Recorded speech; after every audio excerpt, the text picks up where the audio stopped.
Portanto, meus caros alunos, como nós podemos observar, através do Tratado de Tordesilhas, coube a Portugal explorar as terras americanas localizadas na porção sul da América, o que corresponde a parte do atual território brasileiro. E o restante da América, com exceção de 13 colônias ao norte, seria colonizado pelos espanhóis. É importante vocês perceberem, sobretudo também, que estas viagens marítimas, elas tinham interesses. Ninguém realizaria empreendimentos tão arriscados e tão caros para aquela época por acaso. É importante destacar para vocês que havia interesse por parte do Estado, e esse Estado seria representado pela figura do rei, o interesse por parte da burguesia e também o interesse por parte da própria Igreja Católica. Destacando com vocês os interesses do rei, nós podemos observar que o Estado moderno, o rei, ele tinha interesse em conquistar novos territórios para que ele pudesse fortalecer a economia do seu próprio país, tornando o reino por ele governado extremamente poderoso e rico economicamente.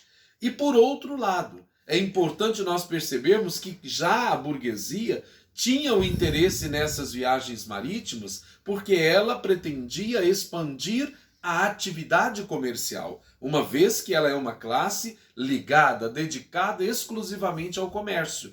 E o comércio com o Oriente, essas novas rotas comerciais que lhes permitisse ir até as Índias, possibilitaria a burguesia revender essas especiarias com preços altíssimos e aumentar a sua margem de lucro. E por outro lado, a própria igreja também tinha um interesse nessas viagens marítimas, nesta conquista de novos territórios, porque isso possibilitaria atrair mais fiéis à sua doutrina. E a igreja, que no próprio território espanhol, no caso, o território europeu, ela estaria também questionada, seria combatida. Porque nós podemos observar aí na quarta unidade da apostila de vocês um movimento chamado Reforma Protestante. Esse movimento, ele é um movimento contra a Igreja Católica. Nós não podemos nos esquecer que durante o tempo medieval, durante toda a Idade Média, a Igreja se consagrou como uma instituição poderosíssima, tanto do ponto de vista religioso, quanto do ponto de vista econômico, haja vista que ela passou a possuir 2/3 das terras da Europa. Então a igreja tinha um profundo controle sobre a vida das pessoas. E isto passou a gerar um incômodo para, sobretudo, o rei e para a própria burguesia, que tinha outros interesses e que a igreja acabava atrapalhando. Então, diante disso, nós vamos ver que na Alemanha, no século XVI, haverá um movimento contra a Igreja Católica. Movimento marcado por protestos, por questionamentos que levaria à divisão da Igreja Católica, que provocaria, sobretudo, o surgimento de novas religiões. Esse movimento iniciou-se na Alemanha sob a liderança de Martinho Lutero. E quem era Martinho Lutero? Martinho Lutero, ele era um monge agostiniano, membro da própria igreja, e que teria ficado indignado com a postura da igreja, sobretudo com a venda das indulgências, que é a venda do perdão dos pecados. E neste aspecto, Lutero então teria escrito 95 teses, que afixou na Catedral de Wittenberg, rompendo com a Igreja Católica, manifestando o seu posicionamento contrário àquilo que a doutrina da Igreja apregoava. E neste aspecto, então, Lutero lançou as bases de uma nova religião, que ficaria conhecida como luteranismo, ou Igreja Luterana. Nesta igreja, alguns pontos são divergentes da Igreja Católica, sobretudo que para Lutero ele defendeu a teoria de salvação pela fé. Para ele bastava ter fé e sereis salvo. E também ele defendia que não seria 7 sacramentos, mas apenas 2 sacramentos, o batismo e a Eucaristia.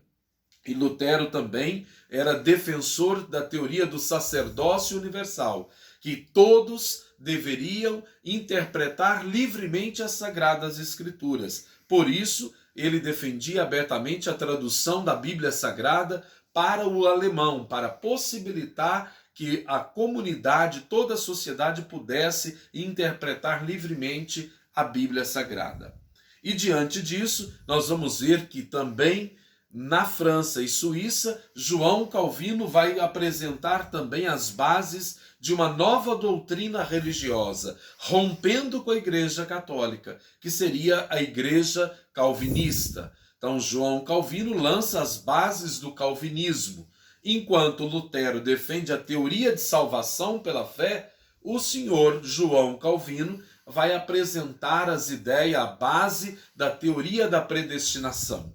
Teoria esta que diz que você será um escolhido e será salvo se ao longo da sua vida, por uma vida austera, cheia de princípios de moral e bons costumes, mas principalmente pelo trabalho, acumular riquezas. Então, o sinal de riquezas acumulado ao longo da vida é um sinal de que você é um eleito, um escolhido por Deus e, portanto, será salvo. Essa doutrina de João Calvino caiu como uma luva nos interesses da burguesia, porque essa teoria justificava o acúmulo de riquezas, algo que a burguesia, por meio do comércio, estava ansiosa e desejosa. E por outro lado, nós vamos ver que também na Inglaterra, por iniciativa do rei Henrique VIII, haverá também um rompimento com a Igreja Católica.